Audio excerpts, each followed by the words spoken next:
Hey guys, it's Brandon Miniman from PocketNow.com, and in this video we're going to compare the iPhone 5 with its predecessor, the iPhone 4S. Let's get to it.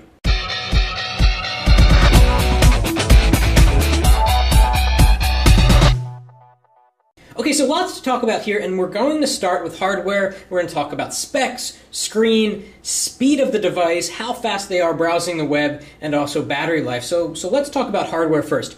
As you can see, the iPhone 5 is simply taller than the iPhone 4S. In fact, if we stack them side to side and give you kind of a bottom view, you can see that they're exactly the same in terms of the width. Down here on the bottom, you can see that the old iPhone had a speaker here and a microphone here. On the iPhone 5, you get speaker here and the microphone here. Now, one thing I wondered was whether this speaker is louder than on the iPhone 4S, and I can say that it's slightly louder, but not by very much. You can also see that on the iPhone 5, the headphone port is now on the bottom. Very different backs on these two. We've got a glass panel here on the iPhone 4S, which, as a lot of people know that have the iPhone 4 and 4S, shatters quite easily. And finally they added sort of a metal aluminum backing, which does a great job at deterring fingerprints. It looks nice, but you still have glass here and here, and I can't help but wondering what happens if you drop the phone and these parts shatter. They're probably very difficult to swap out. Whereas on the iPhone 4S, a shattered back meant that you just took out these screws, slid in another cover,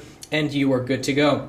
Something else I want to point out back here is that the iPhone 5 has a sapphire crystal lens cover.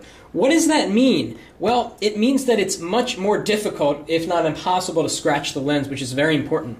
Not too long ago, I cracked the back here and I had to get a replacement. And when I swapped the old back, which included a glass lens cover, with the new back, the quality of my photos improved because, as I then discovered, my lens was scratched. And so that's a big problem. If you scratch your lens 6 months into owning an iPhone, your pictures are going to come out worse. So Apple got smart and they put a much harder material here on the lens cover. We also have a microphone here which will help with audio coming from the back of the phone and make HD video a lot better. We've got the same resolution camera here, very similar camera system, but we've got some new software and some small tweaks to the iPhone 5 cameras to hopefully help in low light performance. And we're going to have comparisons on photo and video quality in the final review on PocketNow.com. Going over to the side here, we can see that the iPhone 5 is essentially how thick the iPhone 4S would be if you remove the top and the bottom glass panels and you just had the metal band. It's essentially just a metal band. And Apple polished the edge of it to give it a really nice look. And as you can see here, the micro SIM slot has gone to a nano SIM slot, and you can actually cut a micro SIM to a nano SIM shape in case you're wondering if you're on a prepaid plan or if you're getting an unlocked iPhone and you want to use your existing SIM card. You can do that if you just cut your micro SIM to a regular SIM. Up on the top, not much has changed here except there's no microphone here. There's a microphone somewhere else, and there's no 3.5mm headphone jack. Over on the side, again, not much has changed. On the iPhone 5, this is really a minor detail. The silent toggle switch has moved up about 1 millimeter, just to kind of stretch out a little bit. And beyond that, we still have the bands, although these bands are now color specific to whether you have the black phone or the white phone. Obviously they're white because this is the white iPhone 5. Now let's talk about specs with both of these. We've got a dual-core 800 megahertz or so processor on the Apple iPhone 4S, and on the Apple iPhone 5 we've got a 1 gigahertz dual-core processor with a smaller manufacturing process, which means that it should be more power efficient, and definitely it is smaller. And that's very important because Apple fit a lot of radios into this really small form factor, which actually feels, it's really hard to describe, it actually feels smaller than the iPhone 4S, even though it's taller.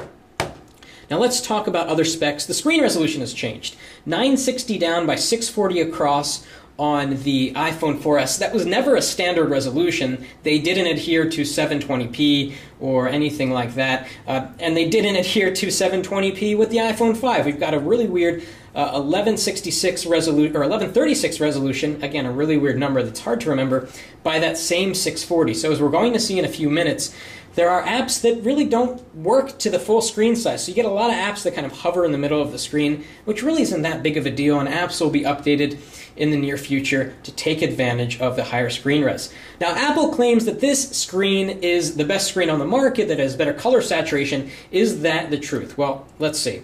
So we're going to unlock, and both of these devices have nothing running, as you can see. So we're going to do some speed tests, but first, a note on the quality of the screens. And in the unboxing, I showed you the Photos icon. So here it is on the iPhone 5, and then look at it on the iPhone 4S up here.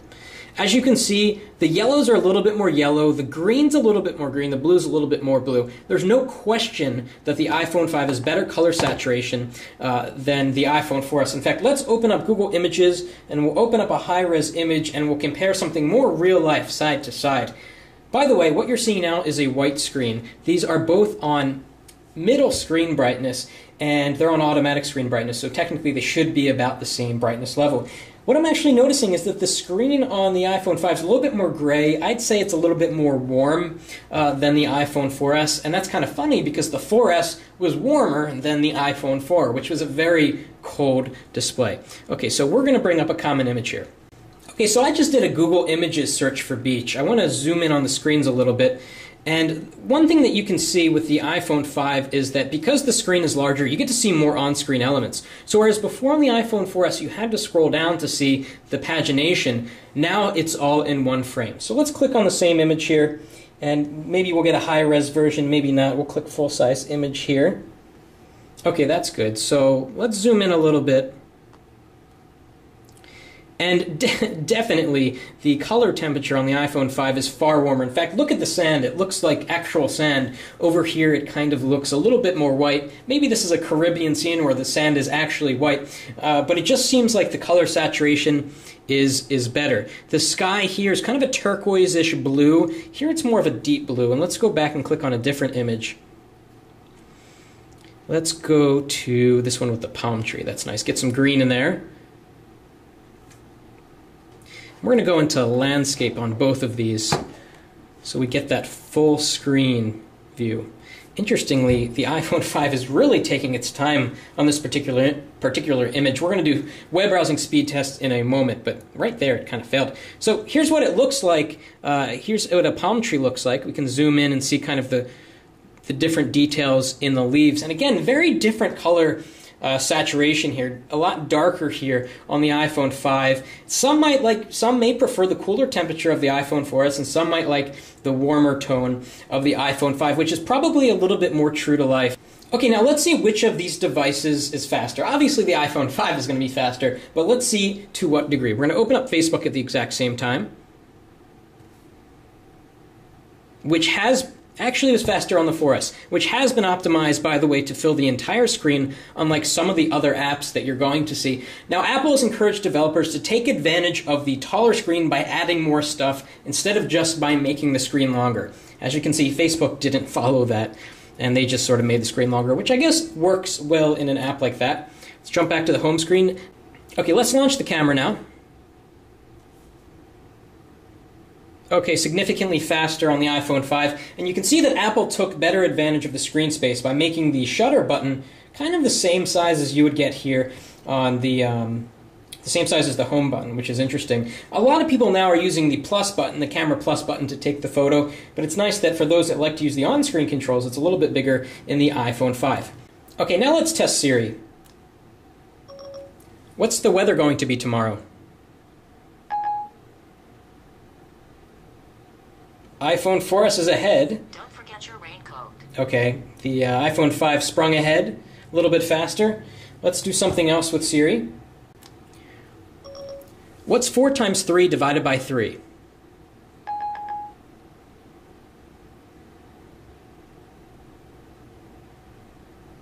This might answer your question. Okay, so the iPhone 5 coming out slightly ahead, although interestingly the iPhone 4S converted it faster, but the 5 answered the question just a little bit faster. So let's continue opening up stuff. So we're going to open up settings here. A little bit faster on the 5, but really barely. Let's open up a third-party app, New York Times app. We'll open up Newsstand. And by the way, folders. Open up slightly faster on the iPhone 5, but they still haven't changed that, and that's kind of unfortunate. And Android folders open just so fast, it's awesome. in iOS it's always been that little slowness. So we're going to tap on New York Times here, have it open. This has been optimized for the full screen size. This opened a lot quicker than the iPhone 4S.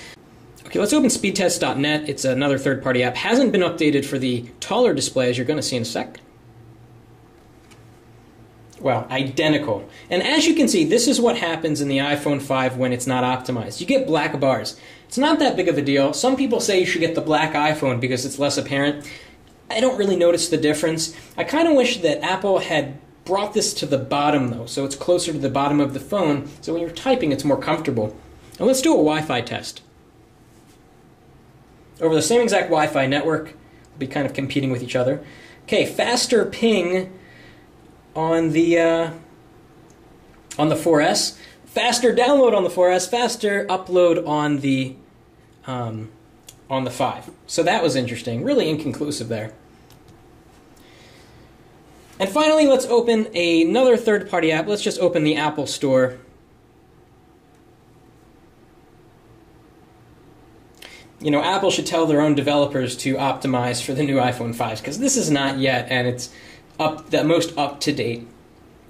Okay, now let's do the all-important web browsing speed test. We'll launch Safari, see which opens faster. About the same there. We're going to go into Favorites. Favorites opened about the same. We're going to go to Pocket Now.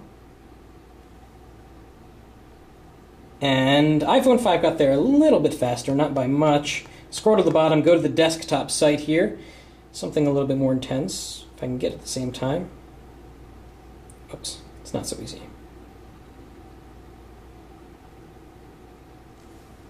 Okay, a little bit uneven there. We'll try it again in a sec. Okay, so the iPhone 5 is already done there. We'll zoom in, very smooth. The text clears up almost instantly, although it does kind of likewise here on the iPhone 4S. We'll click on this image, go to the next page. iPhone 5 finished. iPhone 5 just has incredible web browsing performance. I can't wait to see how it stacks up against the Galaxy S3. Let's see how long it takes this video to load. It's a YouTube video. Hey guys, it's Brandon from PocketNow.com. The iPhone Another press, maybe? This video, we're going to unbox it, then I'm going to give you some first impressions. Let's go! Okay, let's go to another website now. Let's go to The Verge. And here's another example of where the iPhone 5's taller screen is great. You can see a lot more of your favorites. Okay, let's go to The Verge. A little bit faster out of the gate there with the iPhone 5. Okay, let's move down the page. Let's load their desktop site. Very image heavy. Okay, they're off at the exact same time. The iPhone 5 won. The iPhone 5 outperforms the iPhone 4S in web browsing. There's no question about it. Kind of move around on the page. Let's just click one more link for good measure. Then we'll jump into a little bit of gaming. Okay, iPhone 5, and it's oddly loading a video. Okay, that's great. Oh, there we go. Kind of far behind there. Let's go back to the home screen. All right, let's do a comparison with gaming. We've got Shadowgun here. It's a high FPS game, pretty intense. Let's see which launches it first of all, and then we'll play it a little bit.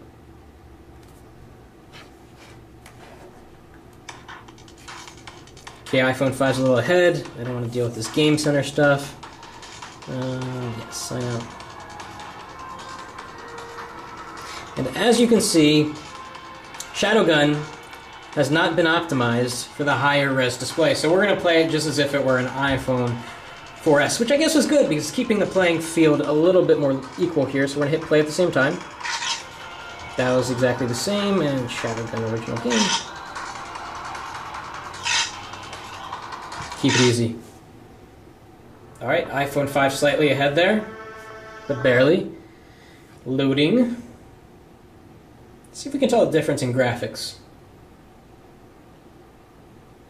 Damn it, that didn't go well. John, are you there? Yeah, I am. Modules. Much, much, much faster load times here. We're still waiting here on the iPhone 4S. Initiate scanning sequence. We are being jammed. Which means the good doctor is expecting us. Yes.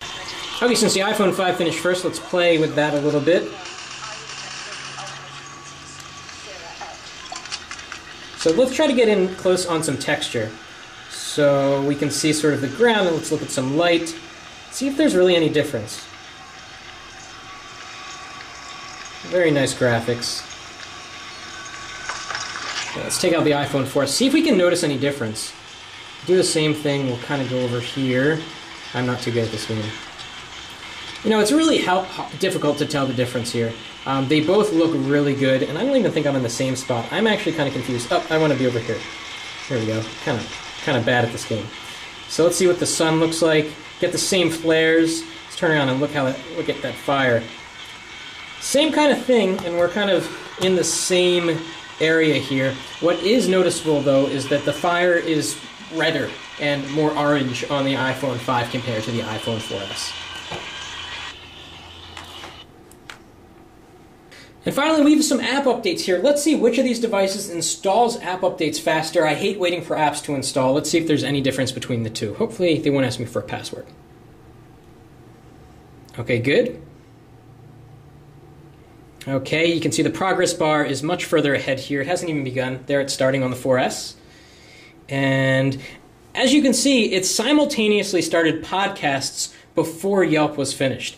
And that's really interesting about the iPhone 5. It installs multiple apps at a time, whereas the iPhone 4S only does one or two at a time. So podcast is almost done here, and it's done. So app installations are so much faster on the iPhone 5, which is a nice little touch.